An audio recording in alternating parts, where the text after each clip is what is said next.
What is actually passive income? There's a lot of content on YouTube on passive income, but sometimes a bit... Fixed income and something like private credit with Kilde is really the only one where you know exactly what you're getting every month. People start buying real estate and renting it out in the form of Airbnb.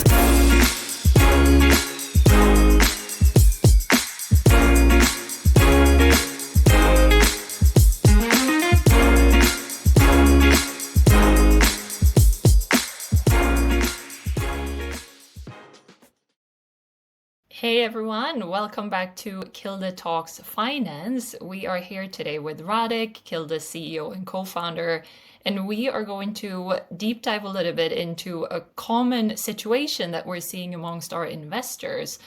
So one quite common scenario that they are in is that investors are trying to create some sort of passive income stream or maybe even replace a salary or something like that if you're someone that has reached financial independence, for example.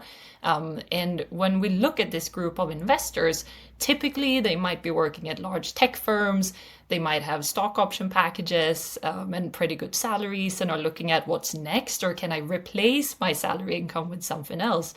And these investors are also naturally tech professionals, but maybe not finance professionals. So what can we do to help them, and how can they use Kilde to help them with this passive income source? Thanks, Johanna, and thanks for your questions. Indeed, we get a lot of questions like that from our friends and investors. Maybe to define first what is actually passive income. And there's a lot of content on YouTube on passive income, but sometimes a bit misleading. So passive income is in the name, it's passive. So when I do not need to do something on a daily basis, on a regular basis, and still the income is coming, and hopefully the income is predictable and is stable. So that's a good benefit. What is not passive income, and sometimes people mix it up, is when I do a so-called day trading, I buy and sell stocks, FX, derivatives. This is a job, right? This is a trading, and I honestly don't recommend to anyone who is not finance professional, because sooner or later you will lose your capital. Everybody who does it, which I know, and it's not a finance professional, not a hedge fund professional, they lost money. And sooner or later, it's probably going to happen to you as well, although it might be exciting. Other even more common example is that people start buying real estate and renting it out in the form of Airbnb or in form of a long-term tenancy. This is already closer, I would say, to the passive income, but then again, you need to take care of the rental agreements, you need to take care of your tenants' needs, you need to maintain the properties, and again, probably the landlords who have more than one property, they can tell you that with a few of them, 5 or 6 of them, it's becoming practically a full-time job. So later on, they will need to hire people like to do this thing. So this is also not really truly a passive income. So what is a passive income? The passive income is something which I achieve by investing. I'm placing the investments, and the investing bring me a regular passive income. And it's interesting what you said, and there are other sources of somewhat passive income, like real estate, for example. And should you then, as an investor, have multiple sources of passive income, or should you kind of go full into one and stick with one strategy? Excellent question. So that's exactly one of the other problems with the real estate and so on. Is your source of income, and if something happens with a source of income, you have no income left. That's why it is wise strategy to have as many absolutely independent sources of income as possible. That way you secure that the flow going to be coming, whatever is happening in the world, whatever is happening with those financial instruments. And if I would be thinking about like financial instruments which are accessible to the investors like yourself and myself, first which comes in mind is actually the dividend stocks. because dividend stock, they actually pay the dividend usually on an annual basis. And if you buy them directly through your brokerage account, then you will get the dividend on an annual basis and into your brokerage account. Second is obviously the bonds, right? The bonds also pay the coupons, but the bonds have a bit of a problem that they tend to be denominated in a larger denomination, and the trading lots are relatively large, usually 100,000 and more. So it's quite difficult to buy individual bonds. You will need to go and buy some fractional bonds. Some platforms do offer it, but both the stocks and the bonds, they can fluctuate in the value.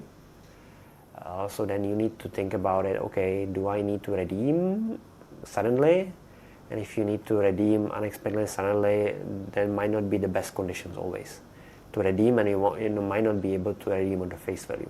Yeah, the value can be higher as well, sure, but not guaranteed it's going to be exactly the value. The third, which is quite known to the Singapore investors, is the so-called REITs, which are also listed on the exchange. And those are the investment portfolio into the real estates. They also pay a regular income, as far as I know. I did not mention specifically investment in the mutual funds and ETFs. Although some of the ETFs are bond ETFs, fixed income like ETFs, but though this income is not paid into your brokerage cash account, this income is accrued to the value of the ETF. So actually when you want to redeem, and if you want to generate a stream of income, you need to keep redeeming. So there's a little bit of extra work you need to go do on a monthly basis, but also again you might be faced with fluctuating value.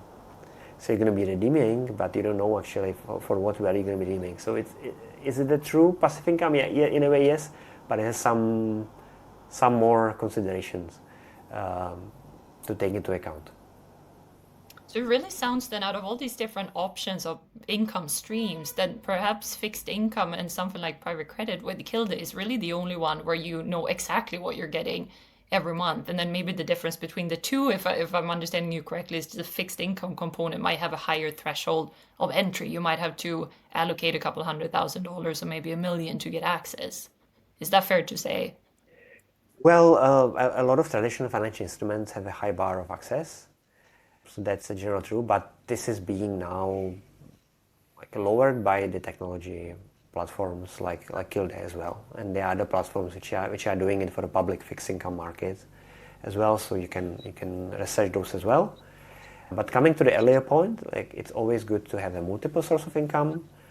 So income from Kilde should be ideally one of your sources for income, and the general rule of thumb now is that 10-15% of the portfolio could be in the private credit, right? In the fixed income portfolio, it could be more, right? So in the general portfolios, you have some stocks, you should have some bonds, you should have some other types of investment. Even crypto has a place in the portfolio, right? But within that portfolio, private credit could be 10-15%. Within fixed income, could be a different number depending what is your preference. And you are right, Johanna, that we have built Kilde with the mind of generating passive stream of monthly income which goes into your account. And I was surprised that still 5 years after we set up Kilde, there are not many products out there which are doing the same. Oh, super. Very interesting. And hopefully, if you are an investor or a potential investor, this helped answer some of your questions. And that 10-15% allocation that you might be putting into private credit, we are more than happy to help you create a little bit of structure and knowledge around and maybe get you started. So if you have any additional questions, let us know and we'll be happy to answer them in an upcoming episode. Thank you very much. Thank you very much.